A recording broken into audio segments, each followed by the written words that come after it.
자, 마더텅 사회문화 배준호입니다. 자, 오늘 사회문화 마지막 부분인데요. 사실 뭐 여기 부분이 어렵게 출제될 리는 없습니다. 그래서 막 엄청 외워야지 뭐 이렇게 보시기보다는 그냥 어떤 가벼운 마음으로 좀 이렇게 그냥 눈으로 쓱 봐주시면 돼요. 사실 다 여러분 알고 있는 간단한 내용들이어가지고 어렵게 출제될 리는 절대 없으니까 그냥 편하게 봐주시면 되겠습니다. 자, 현재 전 지구적 수준의 문제, 어떤 세계적인 어떤 문제는 뭐가 있고, 그렇다면 우리는 어떤 지속 가능한 사회를 만들 것인가, 뭐 이런 거에 대한 이제 고민이 있는 거죠. 자, 전 지구적 문제 뭐 대표적인 게 환경 문제 있습니다. 뭐 지구 온난화, 이산화탄소의 농도가 계속 올라가면서 지구의 온도가 점점 어떻게 된다? 올라간다. 그래서 어떻게 된다? 북극의 빙하가 녹고 있고 해수면이 점점 상승하고 있고 북극곰들이 그래가지고 빙하를 붙잡고 있을 수가 없어서 막 익사한다. 뭐 이런 이야기들 많이 보셨죠? 북극곰 귀여운데 뭐 실제로 만나면 무섭겠죠. 하여튼 이런 게 지구 온난화입니다. 지구 온난화. 근데 뭐 우리가 뭐 저기 사회문화를 하는 것이지 뭐 지구과학을 하는 것이 아니기 때문에 뭐 지구 온난화에 대해서 너무 심도 있게 보실 필요는 없어요. 그래서 지구 온난화로 인해서 여러 가지 생태계 교란이 나타나고 있고 이상 기후가 나타나고 있죠. 그래서 뭐 이런 문제들이 있다. 뭐 특별히 어려운 건 없습니다. 자, 여러분 여기 사막화 현상. 사막화 현상은 이제 목초지였는데 어떻게 된다? 점점 사막이 된다. 특히 이제 사하라 사막 주변에 어떤 사헬지대라고 있어요. 그 사헬지대는 급속한 속도로 사막이 이루어지고 있다고 합니다. 원인 보면 강수량이 부족해요. 비가 적게 오고요. 과도한 벌목, 그 개발하려고 나무 같은 거 다 베버리고 농경지 및 목축지의 과잉 개발, 소들이 다 풀 뜯어먹고 이래 버려가지고 사막화가 일어나고 있다라는 거죠.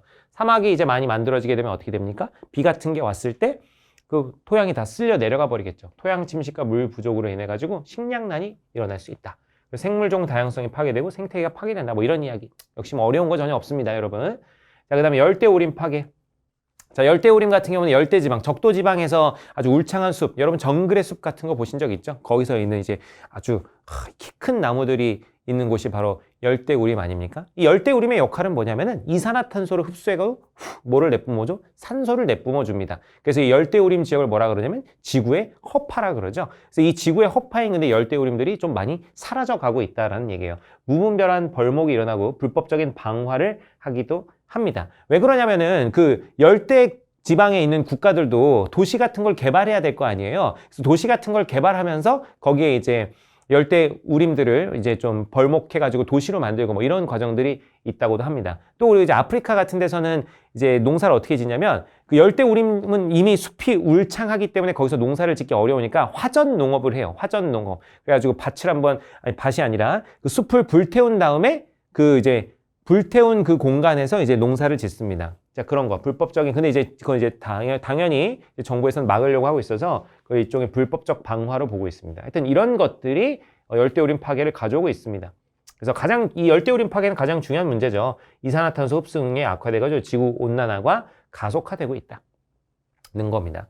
자, 해결 방안 보시면 자연을 단순히 어떤 수단이 아니라 우리와 같이 살아가는 존재로 인식하고 지속 가능한 개발을 해야 돼요. 그러니까 무분별한 개발이 아니라 어떤 앞으로도 계속 꾸준히 할 수 있는 자연의 어떤 자정 능력 내에서의 개발을 해야 된다. 환경 친화 상품, 관련 산업 육성하고 국제사회가 아주 유기적으로 서로 연결돼서 돕자. 그냥 엄청 뻔한 이야기들이 있습니다. 외우실 필요는 전혀 없습니다.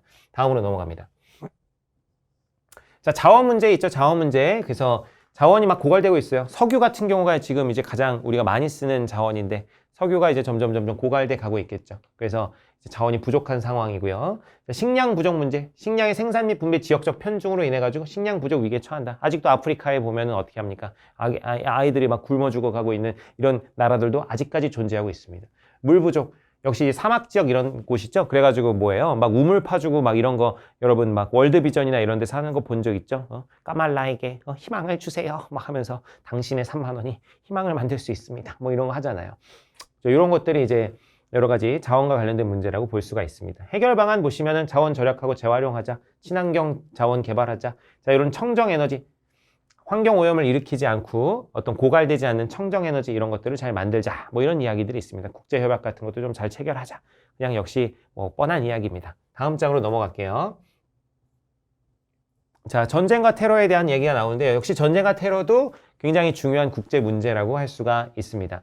자, 전쟁이라는 것은 군사력을 비롯한 무력을 써가지고 상대방을 굴복시키는 어떤 상대방이 어떤 것을 강제하는 행위를 전쟁이라고 합니다. 자, 테러 같은 경우는 무차별적으로 상대에게 위해를 가하는 거예요. 그래서 개인호는 특정 조직이. 전쟁은 국가나 이에 준하는 집단이 하는 건데 테러 같은 경우는 개인이나 특정 조직이 할 수도 있습니다. 자, 원인을 보면 여러 가지 갈등들 때문이겠죠. 경제적 이해관계, 영토 분쟁 뭐 이런 것들이 있어요. 해결 방안 보시면 그래서 원인을 좀 잘 파악하고 존중과 이해, 협력하는 태도가 필요하다. 그래서 분쟁 발생 시 UN 같은 어떤 기구들이 적극 개입해가지고 해결하자. 뭐 이런 이야기들이 있습니다. 역시 특별히 어려운 건 전혀 없습니다. 자, 차이점 요거는 좀 한번 볼까요? 자, 전쟁은 군인들 간의 전쟁입니다. 그래서 상대방 군인을 대상으로만 살상을 인정하고 있지만 민간인에 대한 무차별적 살상은 절대 안 되는 거예요. 민간인에 대해서 함부로 살상하면 안 됩니다. 여러분, 그래서 2차 세계대전에서 원자폭탄이 이제 일본에 2방이 떨어졌는데 원자폭탄을 가지고 전 세계 사람들이 경악했던 건 뭡니까? 민간인을 무차별적으로 학살한 것이기 때문입니다. 원자폭탄은. 군인만 대상으로 한 게 아니잖아요. 거기 살고 있던 사람들이 갑자기 펑. 그래서 문제라는 거야. 자, 테러 같은 경우는 근데 그 대상의 전투원뿐만 아니라 민간인까지 이제 포함이 되죠. 이런 차이가 있습니다. 테러 가장 유명한 건 이제 미국의 9.11 테러였죠. 미국의 어떤 쌍둥이 빌딩에다가 비행기로 정말 무차별적이었죠. 거기서 일하던 사람들이 이제 상당히 많은 수가 이제 죽음에 이르게 됐죠. 자, 이런 것도 이제 전쟁과 테러입니다. 뭐 역시 또 여러분 뭐 막 외울 건 없고 이런 내용들이 있구나 정도만 보시면 됩니다.